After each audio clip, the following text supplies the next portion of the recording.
L'avantage principal du digital dans les pays en développement concernant la filière des déchets, c'est vraiment d'optimiser les usages existants des collecteurs informels de déchets, puisque c'est vraiment eux qui vont tirer en fait le service du recyclage.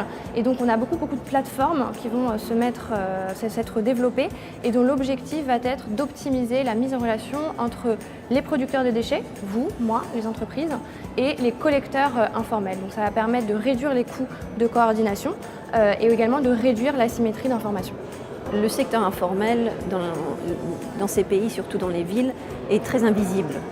On n'a pas assez de données, on n'a pas assez d'informations sur les logiques de ces économies.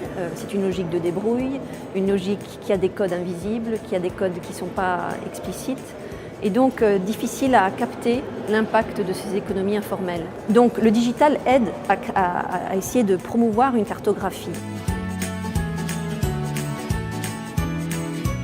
Les pouvoirs publics, effectivement, ont de vraies opportunités à s'investir dans la réorganisation de la filière en s'appuyant sur l'existant, c'est-à-dire en s'appuyant notamment sur les réseaux de l'économie informelle. C'est un peu, quelque part, l'économie informelle qui assure la collecte des recyclables est un des maillons en fait, de la chaîne. Donc on doit trouver, en fait, les pouvoirs publics doivent trouver les meilleurs moyens en fait, de coopérer avec l'économie informelle pour mettre en place des systèmes qui vont permettre en fait, de développer les boucles d'économie circulaire. Sur ces nouvelles innovations digitales, ces plateformes, il y a vraiment un enjeu de passage à l'échelle qui est énorme parce qu'aujourd'hui, c'est des très belles initiatives qui vont réunir quelques milliers de collecteurs peut-être par ville, mais il faut vraiment que le secteur public prenne également sa part et puisse travailler en collaboration avec ces plateformes digitales qui ont vraiment pour, je dirais, principal avantage de valoriser ces acteurs de l'informel et ça pourrait permettre également de bâtir un peu une nouvelle forme de service public qui deviendrait des services publics collaboratifs où la ville, les entreprises qui font de la délégation de services publics ne sont plus seulement des fournisseurs de services mais aussi des agrégateurs de contributions et des animateurs de communautés. Alors je pense que dans le secteur, pour le secteur privé, la grande opportunité, la fenêtre d'opportunité en ce moment, c'est surtout par exemple dans les matériaux plastiques et le métal par exemple, ou électronique. Des matériaux qui sont précieux et on peut dire en quelque sorte que les mines d'aujourd'hui et surtout de demain sont à la décharge.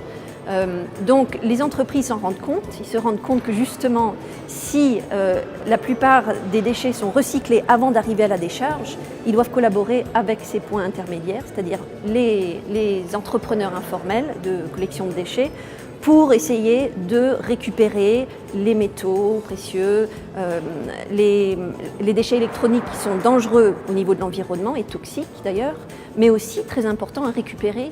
Le secteur privé il participe à l'optimisation, surtout il met en place en fait, des systèmes.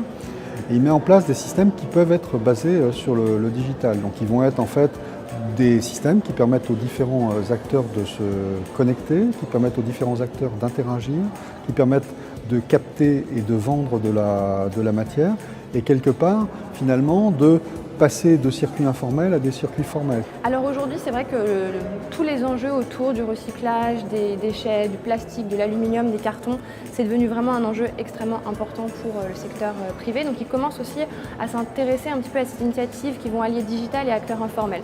Un acteur comme Veolia évidemment, mais aussi d'autres acteurs. Aujourd'hui, vous avez une initiative qui s'appelle The Plastic Bank, qui a inventé un modèle assez innovant où ils vont collecter du plastique à partir des recycleurs informels, ils vont le revaloriser et ensuite ils vont le revendre à des grandes entreprises. Ils viennent par exemple de signer un partenariat avec Henkel, ils appellent ça du social plastic. Donc ça c'est par exemple un modèle extrêmement intéressant.